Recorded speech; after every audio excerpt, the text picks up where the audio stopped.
America এবং Israeli ফৌজের হামলার জবাবে গত ২ মার্চ থেকে হরমুজ প্রণালী অবরুদ্ধ করে দিয়েছে ইরান। এই পরিস্থিতিতে গত ১৯ দিনে আন্তর্জাতিক বাজারে জ্বালানির ৫০% মূল্যবৃদ্ধি ঘটেছে।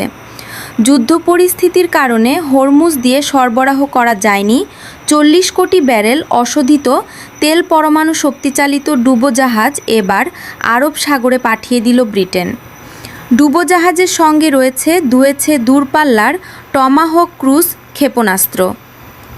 সূত্রকে উদ্ধৃত করে এমনটাই জানাচ্ছে সংবাদ সংস্থা রয়টার্স। শুক্রবারই ভারত মহাসাগরে দিয়েগো গ্রাসিয়া দ্বীপে ব্রিটিশ মার্কিন ঘাঁটি লক্ষ্য করে ক্ষেপণাস্ত্র ছোড়ে ইরান। ঘটনাচক্রে তার পরের দিনই এই পারমাণবিক ডুবোজাহাজ মোতায়েনের খবর প্রকাশ্যে এলো। প্রশান্ত মহাসাগরীয় নৌবহরে অতর্কিত হামলায় দুর্মুষ মার্কিন নৌ ও বিমান ঘাঁটি। ডুবে যায় আমেরিকার ৪টি যুদ্ধজাহাজ এবং ২টি সামরিক পরিবহন জাহাজ।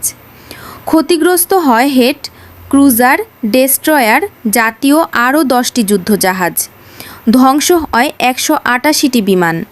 নিহত হন ২৪০৩ জন মার্কিন সেনা। ৮৫ বছর আগের সেই অতীত তুলে এনে রসিকতা ডোনাল্ড ট্রাম্পের। হোয়াইট হাউসের ভরা সভায় বিব্রত জাপানের প্রধানমন্ত্রী সানায়ে তাকাইচি। মার্কিন প্রেসিডেন্টের এমন উপহাসে তোলপাড় গোটা বিশ্ব। হরমুজ প্রণালী আটকে রেখে লাগাতার ক্ষেপণাস্ত্র ও ড্রোন হামলা। অদ্ভুত এই ইরানি রণকৌশলে সুপার পাওয়ার আমেরিকার ত্রাহিমাম দশা। তেহরানের চালে পাকে পড়েছে ইসরায়েলও। অন্যদিকে যুদ্ধের কারণে বিশ্বজুড়ে তীব্র হচ্ছে জ্বালানি সংকট। এহেন পরিস্থিতিতে কিছুটা বাধ্য হয়েই সাবেক পারস্যের তেল বিক্রির উপর থেকে নিষেধাজ্ঞা সাময়িকভাবে প্রত্যাহার করলেন মার্কিন প্রেসিডেন্ট ডোনাল্ড ট্রাম্প, যাকে শিয়া ফৌজের নৈতিক জয় হিসাবেই দেখছেন প্রতিরক্ষা বিশ্লেষকদের বড় অংশ।